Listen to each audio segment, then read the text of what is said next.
Jackson Carlow. Thank you, Presiding Officer. The bill passed by opposition parties in the House of Commons yesterday once again seeks to delay the decision to leave the European Union.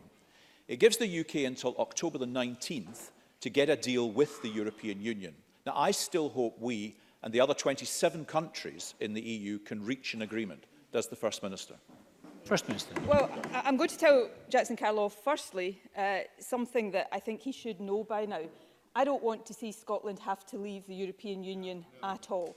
And there's a simple democratic reason for that. Scotland did not vote to leave the European Union. And I think any self-respecting Scottish politician would actually stand up for what people in Scotland voted for in the EU referendum. But secondly, we hear all of this talk from Boris Johnson about trying to get a deal. But I think we've also seen in the past couple of days the evidence that suggests very, very strongly that there is no meaningful negotiation ongoing right now.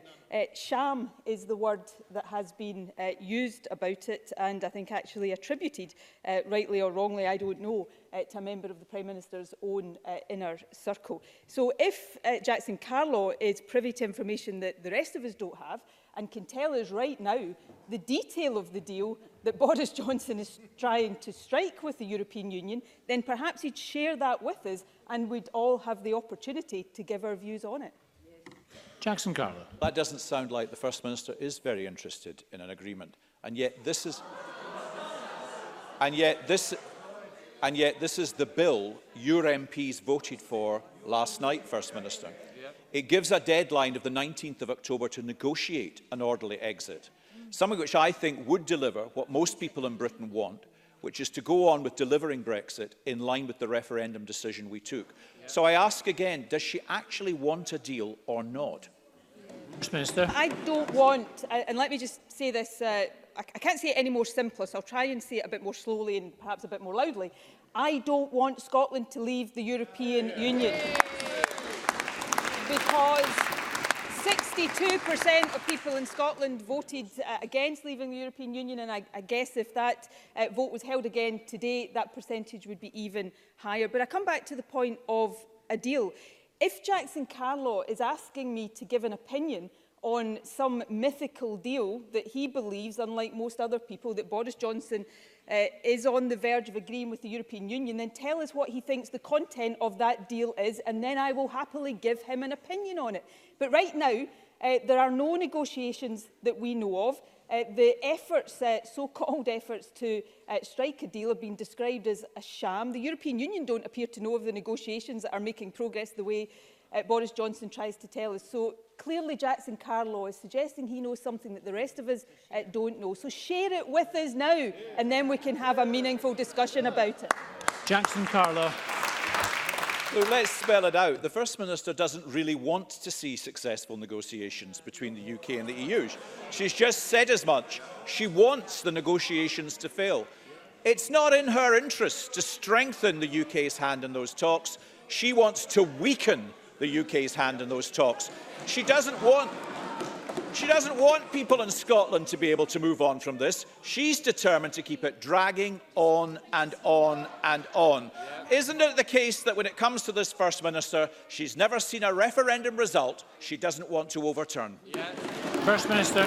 I want to overturn the Brexit Scottish referendum result. I want to see it honoured. People in Scotland voted to remain in the EU. But, I'd say gently to Jackson Carlow, had the Tories, Theresa May in particular, perhaps been willing to listen from as far back as December 2016, when the Scottish Government published Scotland's Place in Europe, which said expressly that notwithstanding our opposition to Brexit, we put forward the compromise option of single market and customs union membership. We put that on the table as a potential compromise option, and it was completely disregarded.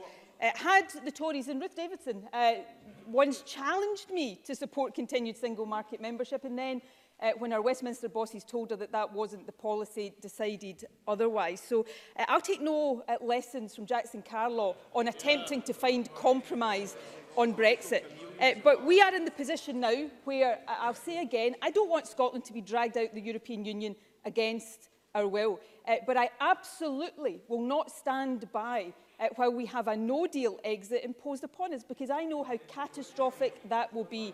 And let me end by just a challenge on this to Jackson Carlow and the Conservatives. This afternoon in this chamber, we all have the opportunity to say that a no-deal exit is unacceptable in all circumstances. I'll be voting for that. My colleagues will be voting for that. Will Jackson Carlow be voting for that? Jackson Carlow. First Minister, we respect the results of all referendums. You should give it a try. Presiding officer, perhaps there is one thing we can agree on here, that it may now require a general election to sort this out. First Minister, Scottish Conservatives will stand up for and stand by our decision to remain within the United Kingdom, to back the decision people made across the UK to leave the European Union, to ensure this country can move on. If you want more years of division, vote for Nicola Sturgeon. If you want to get back to the things that matter, schools, jobs, police, the people's business, vote for us. That is the clear choice that Scotland now faces. First Minister. Do you know what? I can't help thinking that if the Conservatives had any confidence whatsoever in that message, Ruth Davidson would still be standing right now where Jackson Carlow is.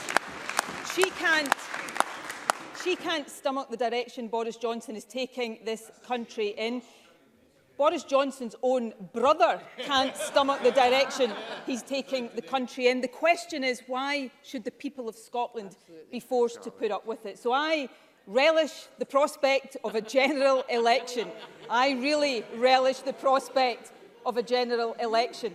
The SNP will beat the Tories in a general election, just as we have done in the past number of elections. And unashamedly and unapologetically, in that election, the message from the SNP will be clear. We stand up for Scotland's opposition to Brexit, and we stand up for Scotland having the right to choose our own future, not having a future imposed on us by Boris Johnson.